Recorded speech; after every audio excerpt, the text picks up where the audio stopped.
बिस्मिल्लाहिर्रहमानिर्रहीम अस्सलाम वालेकुम वरहमतुल्लाहि वबरकातुहू। स्टार डिटेल्स ग्रुप में मोहसिन महमूद लाहौर से।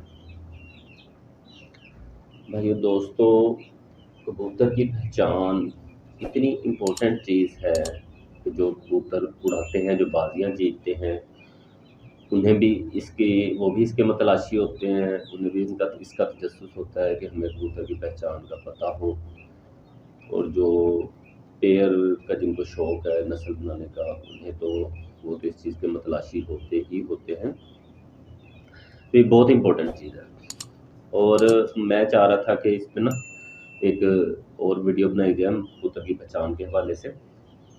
एक चीज़ मैं आपको क्लियर कर दूं, ये बातें टिप्स नहीं है, ये एक मुकम्मल इल्म है। और इल्म कोई भी हो समुंदर की तरह होता है। ऐसा नहीं होता कि आपने जो है ना टिप्स ले ली और आप उस्ताद हो गए या आपने सीख लिया। जब तक आप उस पर प्रैक्टिकल नहीं कर लेते, तब तक आप उस पर ग्रिप हासिल नहीं कर सकेंगे। तो कबूतर की पहचान के हवाले से बात करते हैं। नहीं, जब भी हम किसी कबूतर को देखते हैं, फर्स्ट टाइम जब हम किसी कबूतर को देखते हैं, किसी दुकान में देखते हैं, तो सबसे पहले हमें उसका रंग नज़र आता है। जैसे ये कबूतर देख लें, अब हमें इसका रंग नज़र आ रहा है। तो जब दूर से कबूतर देखते हैं ना, हम पहली दफ़ा देखते हैं कबूतर में, सबसे पहले हमें रंग नज़र आता है, उसके साथ हमें उसकी बॉडी नज़र आ रही होती है।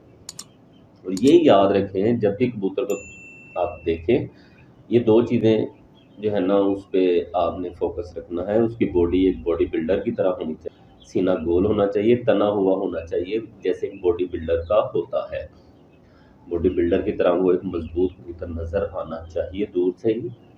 और उसका रंग जो है वो आपको नस्ल बता रहा होता है दूर से कि ये बज़ाहिर इस नस्ल का कबूतर है। तो हम कुछ चीज़ें हम अपनी पसंद पे इन्हिसार कर रहे होते हैं कि जो हमें नस्ल रंग पसंद है, हम उसको ज़्यादा प्रेफर कर रहे होते हैं। उसके साथ साथ जो है ना, जिस भाई को कबूतर की पहचान है, वो उसकी बॉडी पे भी ज़्यादा फोकस कर रहा होता है।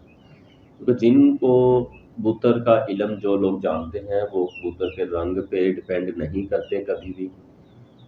कोई भी रंग हो, बस कबूतर पॉइंट्स वाइज पूरा होना चाहिए, मुकम्मल होना चाहिए। मतलब जब हमने देखा है कबूतर को, तो हम उसके रंग की तरफ नहीं देख रहे होते हैं, हम उसकी बॉडी की तरफ देख रहे होते हैं। उसकी बॉडी अच्छी होनी चाहिए, तनी हुई होनी चाहिए, बॉडी बिल्डर की तरह होनी चाहिए, मजबूत मसल्स उसके नजर आने चाहिए कि इसकी बॉडी मजबूत है।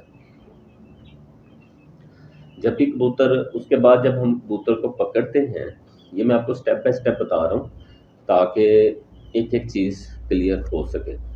फिर भी जिस भाई को कोई मसला हो वो पूछ सकता है, मैसेज कर सकता है। रंग देखने के बाद हमें उसकी बॉडी देखने के बाद हमें लगा कि इस कबूतर को अब मज़ीद आगे देखना चाहिए, ये कबूतर अच्छा लग रहा है, तो फिर हम कबूतर को पकड़ लेते हैं। कबूतर को पकड़ने के बाद जब कबूतर हाथ में आता है, तो उसको हम देखते हैं कि इसकी बॉडी मजबूत वाकई ही है या दूर से नजर आ रही है। तो हम देखते हैं कि उसकी बॉडी मजबूत है। ये इसका जो सीना है, ये इधर से देखें, ये इधर से दबाएंगे, इधर पे गोश्त नहीं होना चाहिए, मतलब ये सख्त होना चाहिए इसका ये हिस्सा। ये देखें, ये मैं दबा रहा हूँ, ये हिस्सा इसका सख्त होना चाहिए। इसको कहते हैं सख्त बॉडी का कबूतर। और कबूतर की बॉडी जितनी ज़्यादा सख्त होगी, ईंट की तरह, पत्थर की तरह सख्त होनी चाहिए कबूतर की बॉडी। जितनी ज़्यादा सख्त होगी, उतना ज़्यादा कबूतर अच्छा होगा।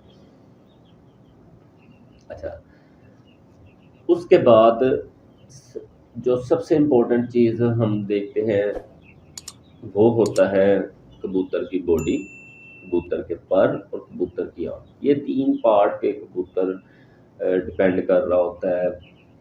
तीन हिस्सों पे ये मुश्तमिल होता है इसकी क्वालिटीज़ को जज करना। सबसे पहले हम इसकी बॉडी चेक करते हैं। बॉडी आधी हमने दूर से देख ली है, आधी हमारे हाथ में आने के बाद पता चल गई है। और उसके बाद हम देखते हैं हड्डी जोड़। हड्डी जोड़ मैंने पिछली वीडियो में भी बताया था कि हड्डी जो है वो तेज़ होनी चाहिए, खुरदरी नहीं होनी चाहिए। मतलब आप ऐसे हाथ लगाएं, आपका हाथ फिसलता जाना चाहिए उसकी हड्डी के ऊपर। ऐसे वो ऐसे नहीं होना चाहिए जैसे तलवार को धंधे पड़े होते हैं, खुरदरी नहीं होनी चाहिए। और हड्डी और जोड़ के बीच में फासला कम होना चाहिए। हड्डी और जोड़ के बीच में फासला नहीं होना चाहिए। अगर हो तो बहुत कम हो। और जोड़ जोड़ आपस में ऐसे जुड़े हुए होने चाहिए, बंद होने चाहिए जोड़। इनमें भी फासला नहीं होना चाहिए। अगर फासला हो तो बहुत कम हो, एक माचिस की तीली या दो माचिस की तीली से ज़्यादा फासला ना हो, इतना फासला होना चाहिए मैक्सिमम। दूसरी बात आ जाती है, जब हम ये चीज़ चेक कर लेते हैं कबूतर की बॉडी, उसके बाद हम दुम चेक करते हैं। दुम कबूतर की मजबूत होनी चाहिए, इसको गंड कहते हैं, कबूतर की गंड। ये देखें, ये कबूतर की मजबूत और छोटी होनी चाहिए। तो उसके बाद ये बॉडी के हिस्से में शामिल होती है। और उसके बाद ये पर आ जाते हैं। परों पे अगर हम बात करें ना, तो ये पर यहाँ से लेके यहाँ तक एक ऐसे बिल्कुल सीधी लाइन बन रही हो, जैसे फुट्टे से एक लाइन लगाई हो, एक तरतीब होनी चाहिए। इसमें वो तरतीब थोड़ी सी ख़राब है, इसलिए एक मुकम्मल अच्छा कबूतर नहीं है। जिसकी जो मेरे हाथ में है, ये एक मुकम्मल अच्छा कबूतर नहीं है।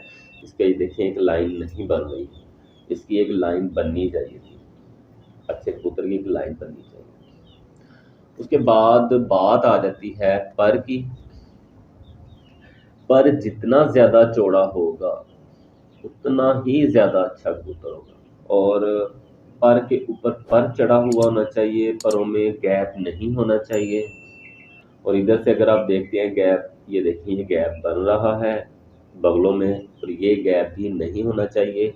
बगलें जिस्म के ऊपर ऐसे चढ़ी हुई होनी चाहिए। ऐसे जब आप पूरा पर खोलें, ये देखिए ये गैप बन रहा है, ऐसे गैप नहीं बनना चाहिए। जिस्म के ऊपर ऐसे चढ़ी हुई होनी चाहिए, जिस्म के साथ मिली हुई होनी चाहिए। तो परों में कुछ चीज़ें ये देखते हैं, कुछ परों की क्वालिटी होती है। ये देखें, मैंने आपको पहले भी बताया था, 4 पर बराबर होने चाहिए कबूतर के। 8, 7, 8, 9, 10 ये 4 पर कबूतर के बराबर होने चाहिए। अगर हमें ऐसा कबूतर नहीं मिलता तो ऐसा कबूतर ढूंढें जिसके ये 3 पर बराबर हो। अगर आप 100% कबूतर रखना चाहते हैं तो ऐसे कबूतर रखें। अच्छा, ये 3 पर बराबर होने चाहिए। अगर ये 3 पर बराबर नहीं है तो 10वां पर 9वें पर से छोटा होना चाहिए। 10वां पर 9वें पर से छोटा होना चाहिए। ये मैं आपको कैटेगरी बता रहा हूँ एक तरतीब से, कि सबसे अच्छा पर होता है जिसके 4 पर बराबर होते हैं, वो वाला पर सबसे अच्छा होता है। उसके बाद दूसरे नंबर पे आ जाता है जिसके 3 पर बराबर होते हैं, उसका वो कबूतर सबसे अच्छा होता है। चौथे नंबर तीसरे नंबर पे आ जाता है जिसका 10वां पर 9वें पर से छोटा होता है। तीसरे नंबर पे अच्छी क्वालिटी होती है जिसका 10वां पर 9वें पर से छोटा होता है, वो कबूतर बहुत अच्छा होता है।